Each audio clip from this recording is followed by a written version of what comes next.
नमस्कार, हेलो मनोनयन पे आपका स्वागत है और आप देख रहे हैं ट्रेंडिंग स्टॉक्स। आज हम जिस स्टॉक के बारे में बात करने जा रहे हैं उसको कोई इंट्रोडक्शन की जरूरत नहीं है।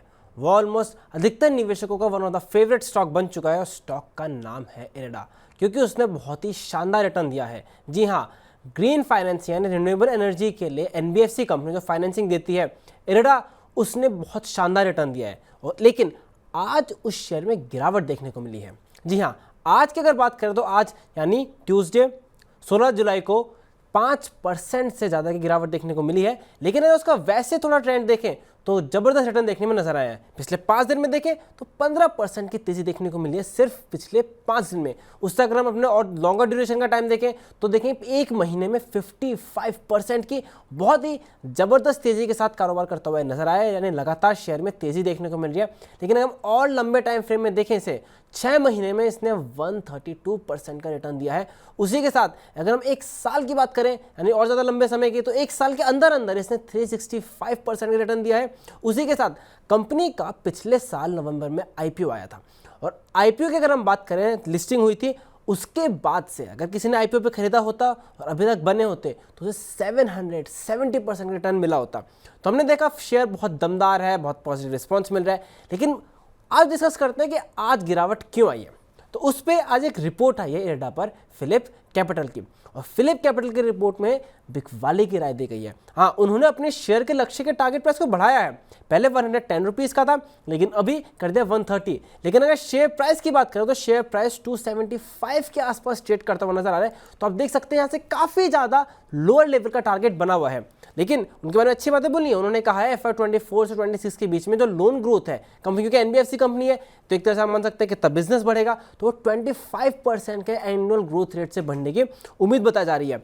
और इसमें manufacturing sector, ethanol, electric vehicle, transmission, इन सब में से जो लोन देंगे उसको सबसे ज़्यादा ग्रोथ में फ़ायदा मिलता हुआ नजर आएगा, यानी यहाँ से सबसे ज़्यादा रेवेन्यूज़ कंपनी कमाएगी इन सेक्टर से। लेकिन क्योंकि इनके मार्जिन्स होते हैं, जितने भी कॉस्ट ऑफ लैंडिंग जितने में देते हो, कितने पैसे लेते हैं, उसके बीच के डिफरेंस जो कहते हैं मार्जिन, वो थोड़े कम होते हुए नजर आएंगे और उससे इनको नुकसान नहीं होगा कि उनका प्रॉफिट कम होने की उम्मीद है। उसकी वजह बताई जा रही है कि उनका प्राइवेट सेक्टर में काफ़ी ज़्यादा एक्सपोजर है, यानी काफ़ी ज़्यादा अमाउंट में जो लोन देते हैं प्राइवेट सेक्टर में देते हैं, जिस वजह से वहाँ पे जो उनको भी बहुत कम कॉस्ट पे लोन मिलता है, वो कॉस्ट प्राइवेट सेक्टर थोड़ा रिस्की होता है, इस वजह से कॉस्ट थोड़ी बढ़ती हुई नजर आ सकती है। उसी वजह से आपको जो भी लोन ले रहे हो वो महंगे होंगे और मार्जिन पर असर पड़ेगा, तो सीधे सीधे आपके प्रॉफिट्स पर असर डालता हुआ नजर आएगा। और इसी वजह से बताया गया। इसमें आपको एक और चीज़ ध्यान रखने की है कि पहले आपको रिजल्ट्स देखते हैं। Q1 में अगर बात करें तो उनके 143 से लेकर 1510 की ग्रोथ हुई है एक साल में, यानी 32% की। उससे ज़्यादा मुनाफे की बात करें तो मुनाफा 295 करोड़ से 384 करोड़ हो गया, यानी 30% की ग्रोथ। Q1 में अगर बात करें तो 3.23% से बढ़कर मार्जिन 3.29% हो गए, यहाँ भी इंप्रूवमेंट देखने को मिला है। और लोन बुक में भी अच्छी खासी बढ़त देखने को मिली है, 47,000 करोड़ से 63,000 करोड़ की हो गई है ईयर ऑन ईयर ग्रोथ। इसमें अगर हम कंपनी के बारे में देखें कि कंपनी का कारोबार किस उसमें है, तो देखें कंपनी ग्रीन फाइनेंसिंग करती है, जो एनबीएफसी है उसके लिए सबसे ज़्यादा देश की बड़ी प्योर प्ले ग्रीन फाइनेंसिंग यानी रिन्यूएबल एनर्जी से जुड़े प्रोजेक्ट्स के लिए फाइनेंसिंग करती है। अब रिन्यूएबल एनर्जी में बात करें तो solar, wind, transmission, green mobility जैसे प्रोजेक्ट और इलेक्ट्रिक व्हीकल, इन सब के लिए कंपनी पैसा देती है। उसी तरह रिन्यूएबल एनर्जी की बात करें तो रिन्यूएबल एनर्जी हम देख रहे हैं चारों तरफ काफ़ी ज़्यादा लोकप्रियता बढ़ती हुई नजर आ रही है। नॉट जस्ट बिजनेस, अगर आप पॉलिटिकल की कोई खबरें उठा लें या किसी भी तरह के आप अखबार उठा के देखें तो सस्टेनेबिलिटी, रिन्यूएबल डेवलपमेंट, उससे रिलेटेड आपको खबरें मिल जाएंगी, क्योंकि वो ट्रेंड में है। तो ऑब्वियस सी बात है हर जगह उसका बिजनेस बढ़ेगा और कोई एक कंपनी है जो प्योर सिर्फ उसी सेक्टर्स में पैसा देती है और उसकी सबसे बड़ी कंपनी है, तो ऑब्वियस सी बात है इस कंपनी के लिए प्रॉस्पेक्ट्स काफ़ी अच्छे नजर आ रहे हैं। और जानकारों का ये भी मानना है कि सरकार लगातार नॉट इंडिया की पूरी दुनिया की, और इंडिया की सरकार भी सस्टेनेबल डेवलपमेंट, रिन्यूएबल एनर्जी पे फोकस कर रही है।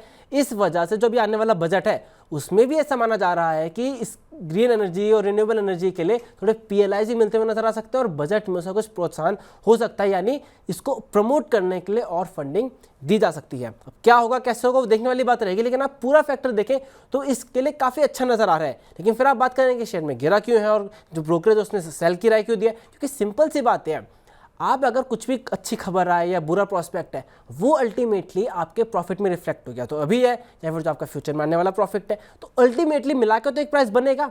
लेकिन अगर आपका प्राइस बहुत ज़्यादा बढ़ जाए तो जाहिर सी बात है जो भी अच्छी खबरें हैं उसका पूरा इंपैक्ट ऑलरेडी प्राइस में आ चुका है, लेकिन अभी उससे भी ज़्यादा इंपैक्ट आ चुका है प्राइस में, जिस वजह से लग रहा है कि जो कंपनी जितना कमा पाएगी आगे फ्यूचर में उसके हिसाब से प्राइस बनना चाहिए उसके मुकाबले जो करंट प्राइस चल रहा है बहुत ज़्यादा है। इसीलिए ब्रोकर्स ने जो है फिलिप कैपिटल ने राय दी। और इसी तरह हमने संतोष सिंह से पूछा था कि उनका क्या मानना है, उनका भी इन्हीं कारणों की वजह से मानना है कि स्टॉक का वैल्यूएशन अभी महंगा है और इस लेवल पर आपको क्या करना चाहिए, आपको स्टॉक से दूर रहना चाहिए। अगर आपके पास स्टॉक है तो प्रॉफिट बुकिंग कीजिए, लेकिन अगर आप अभी नई एंट्री की सोच रहे हैं तो अभी नई एंट्री मत लीजिए इस स्टॉक में। तो ये था हमारा आज का ट्रेंडिंग स्टॉक इरडा, जो बहुत ही ट्रेंडिंग में चले जा रहा है। और ऐसे स्टॉक्स के बारे में देखते रहिए मनी 9।